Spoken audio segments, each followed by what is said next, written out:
Wagwan, everybody. I am your Jamaican Queen, Miss Y. You are tuned in to How I See It TV, and this is How I See It. Please remember to like this video, share the link to my channel if you feel like the content needs some more crowd, subscribe if you have not done so as yet, follow me on Instagram and Twitter, now called X, at How I See It, and on TikTok at How I See It TV. So shout out to the Black millionaires on Twitter or X, because this is where I got this story from. They reported that Rachel, Lindsay, and Brian Abasolo, I think it's how his last name is pronounced, have finalized their divorce. Rachel agreed to pay Brian a total of $500,000 in cash, and he keeps their Miami condo. Now, y'all, I don't know how many of you know Rachel, but she was the first Black bachelorette.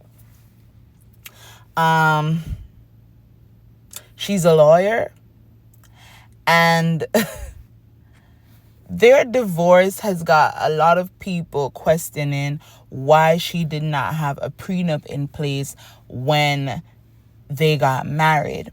And a lot of people are like, oh, she said that when they got married, she wasn't making the type of money that she's making now. But how I see it, that doesn't matter.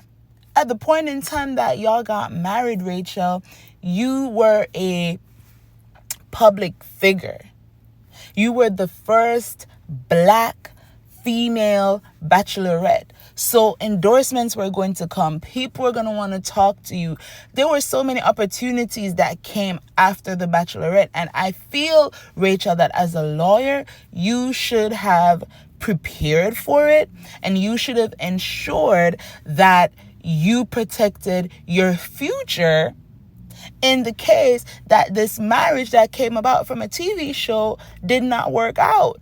Now, I'm sorry that you have to go through this with this man, this white man, but I'm sure that you have learned from this experience, and the next time you get married, you're not going to be like, well, I'm not a billionaire yet, so I don't really have to protect any assets.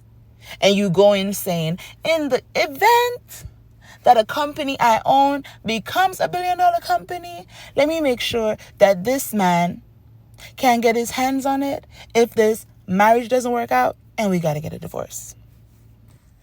And another thing, Rachel, not only are you a lawyer, but you are from a family of lawyers. Your dad is a whole judge.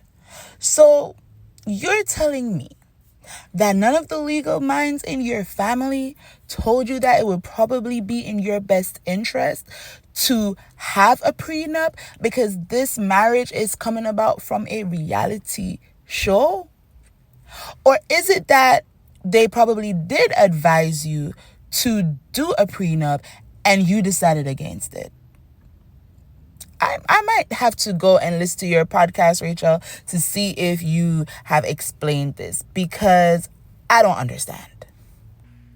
Now, shout out to the Rap Alert on Instagram, because this is where I got this screen grab from. And congratulations to Shedeur Sanders and Shiloh Sanders, who officially were drafted into the NFL over the weekend after 2 agonizing days of waiting. Shedeur was supposed to be a first round draft pick. He ended up being drafted in the 5th round, being the 144th overall pick. But even with that said, news outlets like the Times Athletic are reporting that Shedeur Sanders' brown jersey is the 3rd bestseller among 2025 NFL draftees. According to The Athletic, sliding from being a potential 1st-round pick to a 5th-round selection by the Cleveland Browns at 144th overall did not hurt the sales of Shedeur Sanders jerseys, according to early returns from the NFL's official online shop. And there are a lot of conspiracy theories surrounding why, Shedeur wasn't a 1st round draft pick, especially because there are reports that, thanks to Shedeur Sanders and his story, day 2 and 3 of the 2025 NFL draft averaged 7.3 million viewers across ESPN, the NFL Network, and ABC. I don't know if that's unheard of or not, but those are great live numbers. I mean, they got me talking about the NFL, and I am not even a sports fan like that. But I have been saying that this whole Shedeur Sanders drafting story reminds me of a plot from the TV show All American. It's a TV series where the star character, Spencer James, he was the star high school athlete. He was a star college athlete, and he was supposed to be a first round pick, but he wasn't selected because the NFL powers that be felt like he was too arrogant and that he felt like he was bigger than the league. He did eventually get selected by a team in like the last round, just like Shedeur. So it feels like the real life NFL got this idea from that TV show. That's all I'm saying.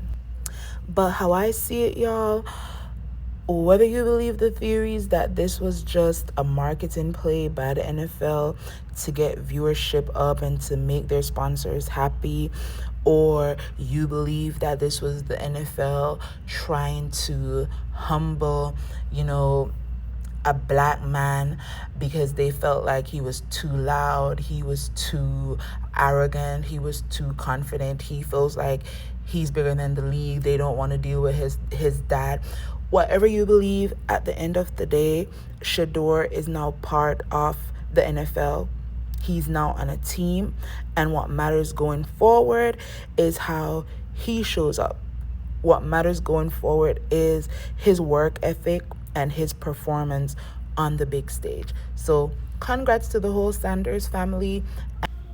And that's how I see it. Please remember to drop down in the comment section below and let me know how you see things too. Like this video, share the link to my channel if you feel like the content needs some more crowd. Subscribe if you have not done so as yet. Follow me on Instagram and Twitter, now called X, at How I See It, and on TikTok at How I See It TV. Until my next video, walk good. Bye.